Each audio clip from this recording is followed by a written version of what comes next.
इस कार्यक्रम के प्रायोजक हैं कृषि एवं किसान कल्याण मंत्रालय, भारत सरकार। हर जोखिम से निकल कर फसल आए, सुरक्षित हो जाए।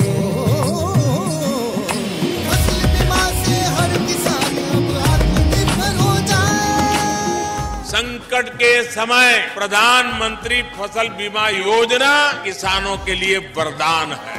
अब सूखा पड़े या बाढ़ आ जाए कोई डर नहीं, अब ओले पड़े या कीट पतंगे फसल खा जाए कोई फिक्र नहीं, क्योंकि हमने लिया है प्रधानमंत्री फसल बीमा। बुआई से फसल कटाई तक हर जोखिम का दावा, न्यूनतम प्रीमियम पर अधिकतम भुगतान का वादा। योजना से हर साल जुड़ रहे हैं 5 करोड़ से ज्यादा किसान। अब आपकी है बारी। नजदीकी कृषि कार्यालय, सहकारी समिति, बैंक शाखा, अधिकृत बीमा कंपनी या जन सेवा केंद्र में स्वेच्छा से करा सकते हैं पंजीकरण। फसल बीमा पोर्टल या फसल बीमा ऐप द्वारा भी कराया जा सकता है पंजीकरण। प्रधानमंत्री फसल बीमा योजना, आपकी फसलों का संपूर्ण सुरक्षा कवच। कृषि एवं किसान कल्याण मंत्रालय, भारत सरकार। किसान वाणी कार्यक्रम सुन वाले सारे बहन भाइयों ने वीरेंद्र भाई की राम राम। किसान भाइयों, जैसा आप जाने हैं, आज है दिन मंगलवार और इस दिन हमारा कार्यक्रम रहा है फोन इन, यानी फ़ोन के माध्यम से आप स्टूडियो में उपस्थित हमारे विशेषज्ञ से संपर्क करके अपनी समस्याएं और सुझाव साझा कर सके हैं। इसके लिए हमारा फ़ोन नंबर रहेगा, किसान भाई फ़ोन नंबर नोट कर लें, 01744221322।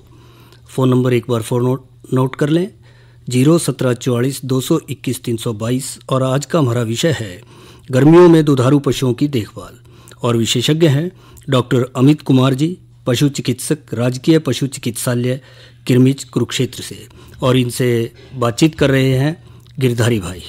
तो भाइयों, आओ सुने कार्यक्रम फोन इन। कार्यक्रम के सभी सुनवाने गिरधारी की राम राम। साथियों, कार्यक्रम फोन इन, और इसमें हम लाए एक ऐसा विषय जो आवश्यक है मौसम, समय, परिस्थिति के हिसाब से, ताकि उससे संबंधित आपकी जो भी समस्या है उसका समाधान हम सीधे ही अपने स्टूडियो में उपस्थित जो हमारे विशेषज्ञ उनसे करा सकें।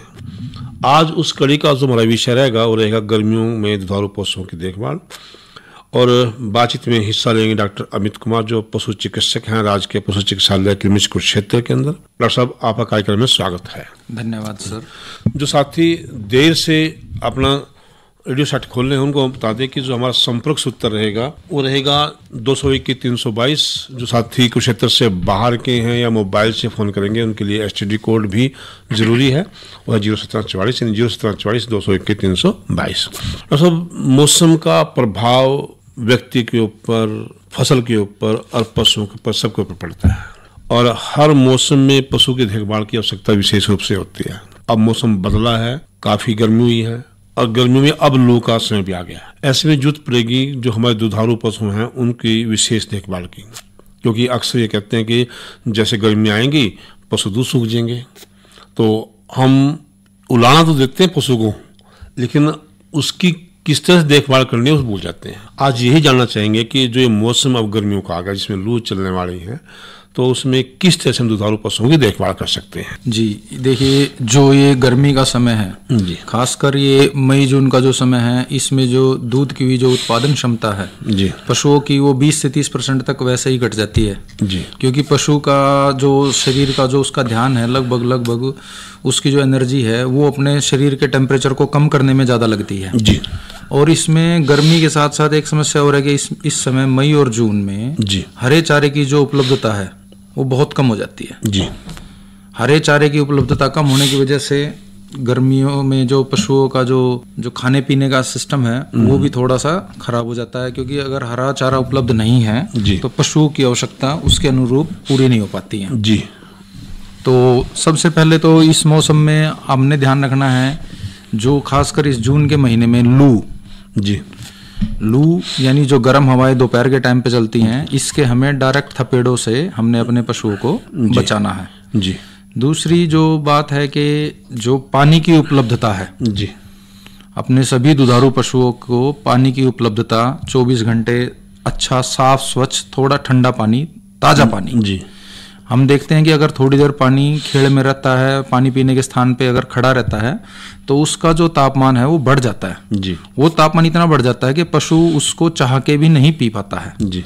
तो पशुपालक भाई सबसे ज़्यादा ध्यान रखें कि जो पानी की उपलब्धता है वो हर समय पशुओं को ताज़ा ठंडा पानी मिलता रहे। डॉक्टर साहब, यहाँ मेरा एक सवाल है कि दो चीजें हैं, एक तो गर्मी, एक लू, दोनों की कुछ अलग अलग परिभाषा है या दोनों एक ही बात है? नहीं, देखिए, गर्मियों के मौसम में जो लू है वो सबसे ज्यादा गर्मी के समय को हम लू बोल देते हैं। ये जब हम तापमान बाहर का सहन न कर पाए हमारा शरीर। बिल्कुल, जब हवाएं गर्म होकर जब चलने लग जाती हैं, जब हवाएं बहने लग जाती हैं और जो उसके डायरेक्ट कांटेक्ट में आता है तो उसका शरीर का तापमान भी बढ़ जाता है और उसके साथ साथ उसके शरीर में परिवर्तन ऐसे आते हैं जिससे उसकी जो उत्पादन क्षमता है वो कम हो जाती है। जी सब बात जब लू की आई यार, मौसम भी लू का, अब तो जून का महीना खूब लू चलेगी, ऐसे में जो विशेष देखभाल की बात पशुओं की आई है तो पानी की बात आपने की कि उनको समय से पानी पिलाते रहें। समस्या कहाँ पे आएगी कि शरीर गर्म होगा, हम डांगर को नहाने की कोशिश करेंगे, उसमें अक्सर हम देखते हैं कि डांगर है वो गर्म सर्द का शिकार हो गया, बुखार, ऐसे में किस बात का ख्याल रखें? इस समय सबसे ध्यान रखने की बात है जो उनके जो रहने का स्थान है जी, एक तो वो हवादार और थोड़ा ठंडी जगह पे हो, जो उसकी छत है वो एक पर्टिकुलर हाइट 10-12 फीट पे हो जी। अगर उसकी छत ज्यादा नीचे रहेगी जी, कई बार आपने देखा होगा किसान भाई क्या हैं वो जो शीट्स लगा देते हैं मेटल की जी, लोहे की जो चद्दर है जी, वो गर्मी में तप जाती है। एक वैज्ञानिक शोध के अनुसार ये पता चलता है अगर बाहर का तापमान 40 डिग्री है और वो जो शीट के अंदर का जो कमरे का तापमान है वो 50 से 55 डिग्री तक पहुंच जाता है जी, जो बिल्कुल असहनीय है जी। दूसरी बात ये है कि हमें पशुओं के जो चारे का है, पानी का है और जो हम उसको कंसंट्रेट मिक्स देते हैं उसका भी हमने ध्यान देना है। दूसरी बात, पशुओं के जो नहलाने का समय है वो सुबह 7 से 9 बजे के बीच में रखें, शिखर दोपहर में हम अपने पशुओं को ना नहलाएं जी। पहले क्या होता था, पहले जोड़ थे गांव में और हमने क्या किया, अभी तड़की डांगर चराए और जोड़ में बांट दिए और आराम से फिर 5-6 बजे डांगर निकल गया था। तो अब जोड़ तो रही नहीं लगभग और डांगर भी कम हो गए हैं, डांगर शहरों में भी है। अब ऐसे में घर में ही निभाने की व्यवस्था है, उनकी टूंटी पर लगा लो, बोर्ड लगा रखा है उसके ऊपर लगा लो, तो थोड़ा सा जो उनका समय है, समय सारणी बिगड़ जाती है। तो लोग किस किस समय बनवाना चाहिए डांगर को? सुबह हमें, जैसे आपने बताया, जोहड़ की व्यवस्था होती थी, उसमें 2-3 फायदे होते थे। एक तो जब जानवर वहां तक चल के जाता था उसकी फिजिकल एक्सरसाइज होती थी जी। और जो हरियाणा का जो मुख्य दुधारू पशु है वो है अपनी भैंस जी, मुर्रा भैंस, जो हरियाणा के बिल्कुल आन बान शान है। कहा भी जाता है जिसके घर काली उसके घर रोज दिवाली जी। तो उस भैंस का एक पर्टिकुलर फीचर ये है कि वो नहाना बहुत पसंद करती है जी। अगर साइंटिफिक भाषा में बात करें तो ये रिवराइन बफेलो है, इसको नहाना बहुत पसंद है।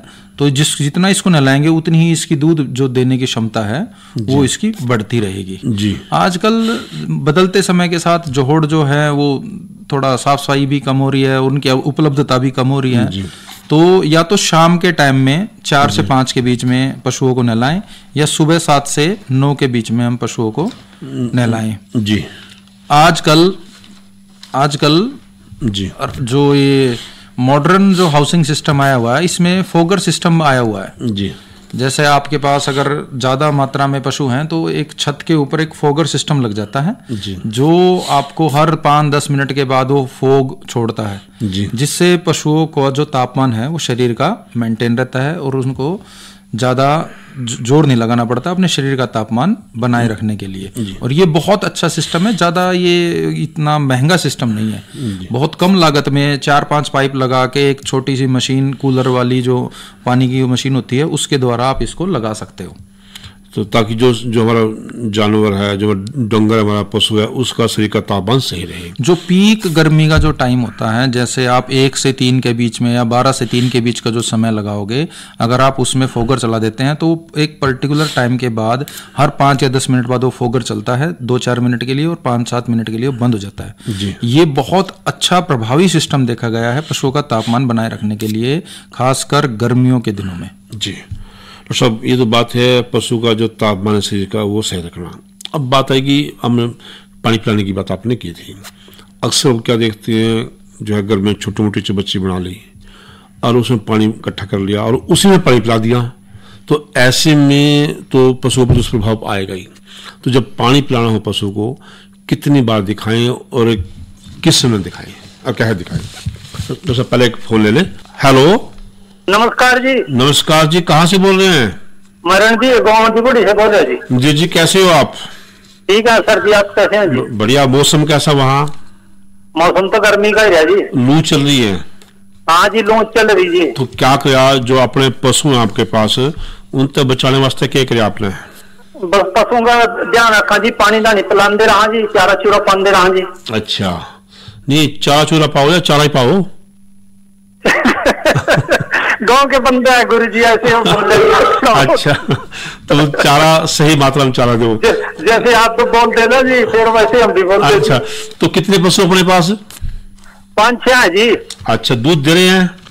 हाँ जी, एक गाय दूध दे जी, 2-3 बने से हैं जी गाय जी। मैस भी है? मैस नहीं है जी। अच्छा, क्या प्रश्न है आपका आज का? ये प्रश्न है डॉक्टर साहब से, थोड़ा पतला गोबर दे दीजिए गाय जी। कब से? वो चल रही जी, हफ्ते के करीब से चल रही जी। वैसे तो थोड़ा सूखा कह रहा जी अब इस पे। अच्छा डॉक्टर साहब, क्या आप उसको हरे चारे में क्या दे रहे हैं? आप उसको हरा चारा उपलब्ध है? चेरी डालते हैं जी सर जी। नमस्कार डॉक्टर साहब जी। नमस्कार नमस्कार जी, नमस्कार। आप ये बताइए, हरे चारे में आप चरी डाल रहे हैं उस पे? हाँ, इसमें भूसा डालना जी हरे चारे में जी। अच्छा अच्छा, जो गोबर जो पतला है उसमें कोई रेशा जैसा, जाड़े जैसा कुछ महसूस हो रहा है आपको? ना जी, हाँ जी। अच्छा, और ये जो समस्या आपकी है, ये एक गाय की है या सारे पशु? एक गाय की है सर जी। अच्छा, एक गाय की समस्या है। तो एक गाय की समस्या है तो इसका मतलब है कि आपका जो चारा और खाने पिलाने का जो सिस्टम है वो काफी हद तक सही है। आप इसमें सबसे पहले एक जो पेट में जो कृमि रोग हो जाते हैं, कीड़े हो जाते हैं पेट में। हाँ, बटिया भी खिलाऊंगा रहा हूँ जी। वो तो नहीं, उसको देने का एक समय होता है। आप ऐसे उसको इनडिस्क्रिमिनेटली ना खिलाएं कि बार बार उसको दें। अगर जैसे हर 6 महीने में एक बार जरूरी होता है कि आप कीड़े वाली दवाई सर जी। हाँ, पेट के कीड़ों की जो कृमिनाशक दवाई होती है ना, हाँ जी, हाँ जी सर जी। हाँ, उसको देने के बाद एक बार थोड़ा हो सकता है कि थोड़ी दस्तों की जो मात्रा है वो बढ़ जाएगी, लेकिन 2 या 3 दिन में इसके दस्त बिल्कुल ठीक हो जाएंगे। और ये आपके नजदीकी पशु चिकित्सालय में उपलब्ध है। हाँ जी, उनसे डॉक्टर से भी दवाई लिया हूँ जी, बटियां दे जी वो। हाँ, तो कोई चिंता की बात नहीं है, ठीक हो जाएगा। ठीक है, नहीं कुछ गर्मी भी है, गर्मी भी लगे, अपना पानी पूरी ठीक पिलाओ। थोड़ा उसमें ये सूखा चारा लगा देंगे वगैरह जी। ठीक है, चेरी ज्यादा डालना। हाँ, हरे चारे की मात्रा जो है, अगर दस्त लग जाते हैं तो सभी किसान पशुपालक भाइयों को ये बताया जाता है कि जब अगर दस्त की समस्या है पशुओं में, तो आप हरे चारे की मात्रा को आप उसमें थोड़ा कम कर दें और सूखे चारे की मात्रा 2-4 दिन के लिए आप उसमें बढ़ा दें, ताकि उसके जो उसका डाइजेस्टिव सिस्टम है उसको आराम मिले और वो दस्तों में उसको जल्दी ठीक हो जाए। धन्यवाद डॉक्टर साहब जी। धन्यवाद। तो सब बात है पानी पिलाने की। तो पानी पिलाने के ऊपर भी पशु का स्वास्थ्य काफी निर्भर करता है। हम गर्म पिलाते हैं, ऐसे में किन किन बातों में हमें ख्याल रखना है? देखिए, मैंने पहले गिरधारी जी आपको बताया है कि जो पशुओं में जो पानी की उपलब्धता है वो ठंडा पानी, ताजा पानी जितना उपलब्ध रहेगा उतने ही जानवर पानी पिएंगे। और जो धूप का जो मैंने बताया 12 से 3 का जो समय है, उसमें डायरेक्ट जो लू चलती है उसके कांटेक्ट में आपका पशु नहीं आना चाहिए। तो उसको छायादार या तो वृक्ष के नीचे बांधे, या जो आपने उसको घर के अंदर जो सिस्टम बना रखा है उसके अंदर थोड़ा पर्दे वगैरह आप लगा दें जी। कूलर वगैरह की भी बहुत सारे किसान आपके एरिया में हम देखते हैं कि बहुत सारे किसानों ने अपने पशुओं के रख रखाव के लिए कूलर तक लगा रखे हैं, और वो पशु स्वस्थ रहते हैं और दूध की मात्रा भी उनकी लू की वजह से घटती नहीं है जी। सब मैं एक उस पर गया था किसी देखने के लिए, तो उसने क्या रखा था, पूरी सबाते बना रखी थी, उसमें 8-10 डंगे भी थे उसके, लेकिन उन्हें पंखे चला रखे थे। देखो उसमें कोई रोशनदान नहीं मुझे नजर आया। क्या वो व्यवस्था ठीक है? नहीं, क्रॉस वेंटिलेशन जो व्यवस्था है कि हवा आने के लिए और हवा जाने के लिए दोनों का स्थान होना चाहिए जी। हम भी अपने घरों में जब बनाते हैं, जो हमारे घरों में डिजाइन होता है उसमें ये होता है कि वेंटिलेशन सिस्टम जो है वो प्रॉपर होना चाहिए जी। क्योंकि जो हवा जो हम सांस के द्वारा छोड़ते हैं, जो शरीर की गर्मी निकलती है, अगर वो हवा बाहर नहीं निकलेगी तो हम कहते हैं ना ह्यूमस बन गई है जी। तो वो जो पशुओं के जो बाड़े हैं, अगर उसके अंदर जाते ही आपको अंदर महसूस हो के ह्यूमस बनी हुई है, इसका मतलब ये है कि रोशनदान और वेंटिलेशन की जो व्यवस्था है वो सही नहीं तो उससे पशु को भी सांस लेने में दिक्कत आएगी। बिल्कुल, उसको जोर लगेगा, उसको सांस लगाने में, उसका सारा ध्यान वहीं जाएगा। डॉक्टर साहब पहले एक फोन ले लें। जी जी, गिरधारी जी। हेलो हेलो, नमस्कार। नमस्कार जी, कहाँ से बोल रहे हैं? ये पोटा साहब से? तहसील पोटा साहब। हाँ, तहसील पोटा साहब। नाम क्या है? रविशंकर। रविशंकर जी, हाँ जी। हाँ जी, रविशंकर जी कैसे हैं आप? ठीक है सर। आपके जगह तो मौसम ठीक होगा पूरा साहब में तो? हाँ जी। कैसा मौसम है वहाँ पे? सर ये ठीक है। गऊ जब दूध होती है तो उसकी पहचान क्या है? गऊ की बात तो बाद में करेंगे, पहले आपकी बात कर लें। पोंटा साहब में मौसम कैसा है? मौसम सब बिल्कुल। अच्छा, अब बताओ क्या प्रश्न है? हमारे यहाँ नहीं चलती। अपना प्रश्न बताओ। प्रश्न आपकी आवाज कट के आ रही है। आपके पास एक गाय है। हाँ जी। गाय क्या हुआ? की पहचान क्या है? प्रश्न बताओ। प्रश्न दोबारा, आपकी गाय क्या हुआ? बार बार फिर रही है? हाँ जी। तो अब तो देख लेते। अच्छा, आपकी गाय है जो बार बार फिर रही है। डॉक्टर साहब जी नमस्कार जी। आपका जो प्रश्न है वो बहुत रविशंकर जी सुनिए। आपका जो प्रश्न है वो बहुत सारे किसानों की आज के दिन डेयरी व्यवसाय में जो लगे हुए हैं उनकी बहुत सारों की बहुत समस्याएं हैं। आपकी जो गाय है वो बार बार फिर रही है, क्या मैं सही हूँ? ठीक है, आप ना इसमें सुनिए, ये बहुत गंभीर विषय है आज के दिन। पशुओं में बार बार फिर रिपीट ब्रीडर, बार बार फिरना और बांझपन का रोग। इसमें ये है कि पहली बात तो ये है कि अगर हम जो कृत्रिम गर्भाधान या जो उसका मेटिंग का जो समय है वो ध्यान रखें। हीट जो जानवर की जो हीट आती है, गाय भैंस की जो हीट आती है, उसमें जब हीट खत्म होने वाली होती है, बिल्कुल जैसे आज 2 दिन उसने अगर वो तार दिए हैं, कबाड़ दिया 2 दिन दिए हैं, तो दूसरे दिन शाम को या तीसरे दिन सुबह आप उसमें बीज रखवाएं, कृत्रिम गर्भाधान करवाएं। और अगर फिर भी 3 या 4 बार अगर बीज रखवाने के बाद भी अगर आपका पशु नहीं ठहर रहा है तो आप पशु चिकित्सक से परामर्श लेके उसकी जो बच्चेदानी है उसकी सफाई करवाएं। उसमें 3 दिन लगातार दवाई रखने के बाद उसकी बच्चेदानी की सफाई हो जाती है और आप उसमें अगली हीट को मिस करवा के छोड़ के उससे अगली हीट में आप गर्भाधान करवाएंगे तो लगभग आपके पशु के ठहरने के चांस जो है वो बढ़ जाएंगे। हाँ ठीक है सर, ये आप ना अपने पशु चिकित्सक से आप संपर्क करें और उनसे ये आपकी समस्या का जल्दी वो समाधान करेंगे। धन्यवाद। प्रिय किसान बहनों और भाइयों, नमस्कार।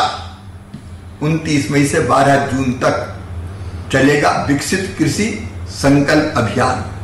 ये एक ऐसा अभियान है जिसमें कृषि वैज्ञानिक चलकर खुद आपके पास आएंगे, आपके गांव आएंगे, आपसे बात करेंगे, आपकी खेती और बागवानी की जरूरतों को समझेंगे और आपकी जरूरत के हिसाब से आपको समाधान भी बताएंगे।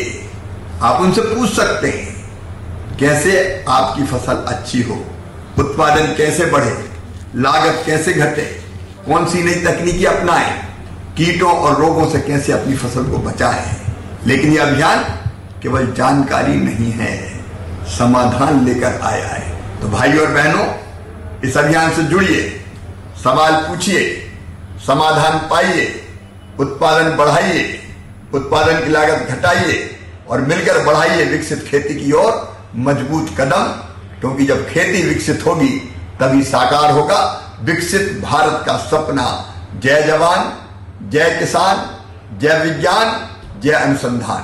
तो साथियों बता दें कि आज का जो हमारा फोन इन का विषय है गर्मियों में दुधारू पशुओं की देखभाल, और बातचीत में हिस्सा ले रहे हैं डॉक्टर अमित कुमार। जो हमारा संपर्क सूत्र है वो है 221-322। डॉक्टर साहब लौट के आते हैं कि अब गर्मियों के मौसम में पशु बीमार तो होंगे, और ऐसी कौन कौन सी मुख्य बीमारियां हैं जो इस मौसम में हो सकती हैं? जो ये गर्मियों का मौसम है इसमें मुख्यतः जो पशुओं को जो लू लगने की जो शिकायतें हैं जी, जिसमें जो पशु के शरीर का तापमान है वो 104-105 डिग्री तक बढ़ जाता है जी। ये समस्याएं काफ़ी कॉमन आती हैं और ये समस्याएं आती हैं जब पशु लंबे समय तक धूप में बंधा रहता है या लू के थपेड़ों के कांटेक्ट में 2-4 घंटे के लिए आ जाता है जी।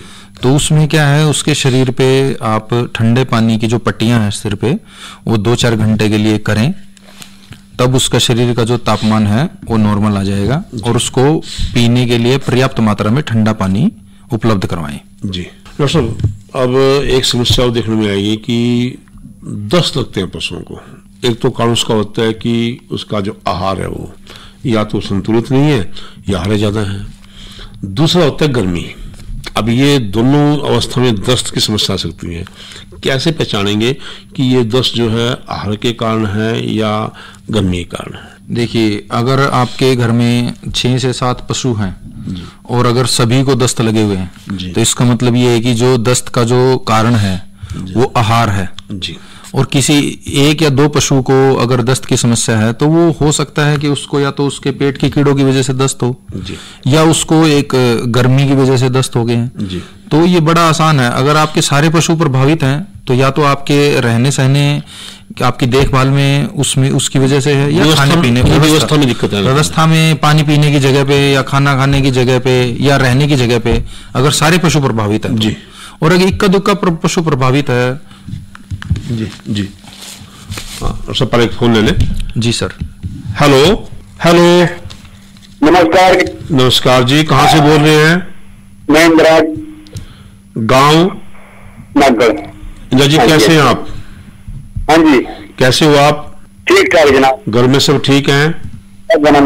अच्छा, कितने पशु पाल रखे? कितने? 2 मैस गाय। देसी है या दूसरी है?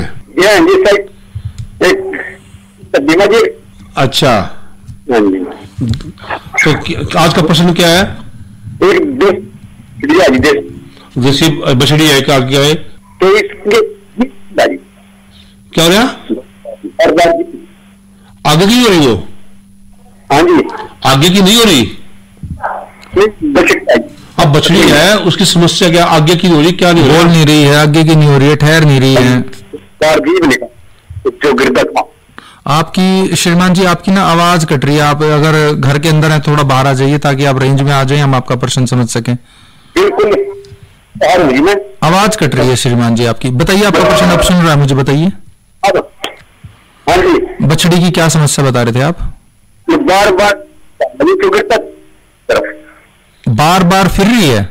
जीभ। अच्छा, जीभ। अच्छा, बार जीभ निकालती है, बार जीभ निकालती है। ठीक है। वैसे तो ये बार जीभ निकालती है ना, ये पशु के किसी की आदत हो जाती है, लेकिन फिर भी अगर आपको लग रहा है कि ये ज्यादा निकालती है तो ये आजकल आप देखते होंगे रोड साइड पे देसी नमक के जो ठेले रखे रहते हैं ना, देसी नमक, अच्छा जी, वो आप खुरली में रख दें 10 दिन के लिए, महीने में 10 दिन के लिए आप वो खुरली में रख दें और 10 दिन और 20 दिन के लिए आप हटा दें। जैसे आप महीना शुरू हुआ आपका, पहले 10 दिन के लिए आप उसको खुरली में रखें और 20 दिन के लिए आप उसको हटा दें। फिर अगले महीने आप उसको जो बचा हुआ उसको 10 दिन के लिए रख दें और उसको जो नमक चाटने के बाद जो पर्याप्त मात्रा में पानी पिलाएं। और वैसे आप देखते होंगे उसकी जीभ को भी थोड़ा एक बार आप पकड़ के एक बार देख लें, उस पर कोई चोट वगैरह का निशान ना हो। लेकिन आपकी समस्या का जो समाधान है वो देसी नमक के डले से आपका समाधान हो जाएगा। देसी नून लेके डला दर के 10 दिन चाटने दो उसमें। हाँ जी, रखें। बस ठीक है, ठीक, धन्यवाद। डॉक्टर, जो सवाल है कि इस मौसम में और किन किन बातों का विशेष ख्याल रख सकते हैं हम, जो ताकि जो हमारा पशु स्वस्थ रहे, क्योंकि आज के मौसम में पशु बहुत महंगा हो गया है। बिल्कुल, तो पशु शुरू से बहुत प्यारा है किसान का, बिना पशु किसान ने भी किया, लेकिन अब समय को देखें बहुत महंगा पशु है। देखिए, ये जो पशुपालक भाई हैं, कृषि के साथ में जो पशुपालन करते हैं, उनके लिए जो पशुपालन है वो एक नगद व्यवसाय है जी। डेली का आप उसमें आमदनी कर सकते हो जी। तो पशु की जो आप कीमत की बात करें तो वो तो आज के दिन आप कीमत तो आप नया पशु लेना पशु के पालक के लिए बहुत मुश्किल है जी। सबसे मुख्यतः आप ये देखें कि संतुलित आहार दें, हरा चारा पर्याप्त मात्रा में दें। सूखे चारे को आजकल अगर नया सूखा चारा आ रहा है तो उसको आप कम से कम 5 से 6 घंटे आप भिगो के दें जी। और आजकल जो किसान है वो ये कर रहे हैं, लगभग जो अच्छे किसान हैं, कि अगर शाम को तूड़ी खिलानी है तो वो सुबह भिगो देते हैं जी। और सुबह जो तूड़ी खिलानी है वो रात को भिगो देते हैं जी। ताकि वो भीगने से जो तूड़ी है वो थोड़ी सी मुलायम हो जाए और पेट में जाके वो अच्छे तरीके से गड़ जाए जी। तो उसका पानी समय पे पिला दें, नला समय पे दें, उसको संतुलित आहार रखना, रहने का जो स्थान है वो उसका छायादार हवादार रहे, क्रॉस वेंटिलेशन भी हो उसमें। तो अगर इन सब बातों का ख्याल रखेंगे, वो हमारे जो किसान साथी हैं, पशुपालक हैं, अपने पशु को बिल्कुल स्वस्थ रख पाएंगे और किसी दुर्घटना से बच पाएंगे। जी जी गिरधारी जी, अगर पशुपालक अगर किसी भी समस्या से अगर है तो हरियाणा सरकार के 1100 के करीब जो पशु चिकित्सालय हैं, हर हमारे कुरुक्षेत्र जिला की बात करें तो हमारे 60 पशु चिकित्सालय हैं और पशु औषधालय भी हैं। वहां से जाके आप एक्सपर्ट डॉक्टर की सलाह ले सकते हैं और अपने जो अमूल्य आपका पशुधन है आप उसकी रक्षा कर सकते हैं। तो डॉक्टर अमित जी, आप हमारे स्टूडियो में और आपने हमारे पशु पालकों को, किसान साथियों को बहुत अच्छी जानकारी दी, इसके लिए आपका बहुत बहुत धन्यवाद। धन्यवाद श्रीमान जी। और ये तो किसान भाई बातचीत सुन रहे थे फोन इन कार्यक्रम में गर्मियों में दुधारू पशुओं की देखभाल पर डॉक्टर अमित कुमार से। इनसे बातचीत कर रहे थे गिरधारी भाई। और इस कार्यक्रम के प्रायोजक थे कृषि एवं किसान कल्याण मंत्रालय, भारत सरकार।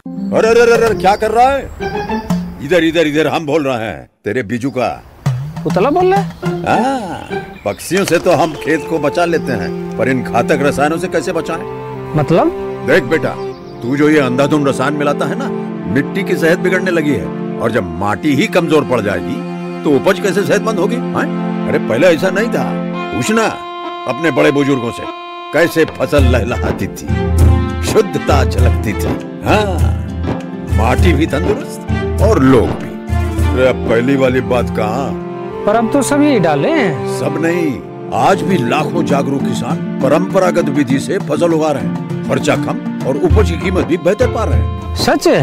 रे बेटे, एक्सपीरियंस से बता रहे हैं, धूप में बाल सफेद नहीं किए हैं।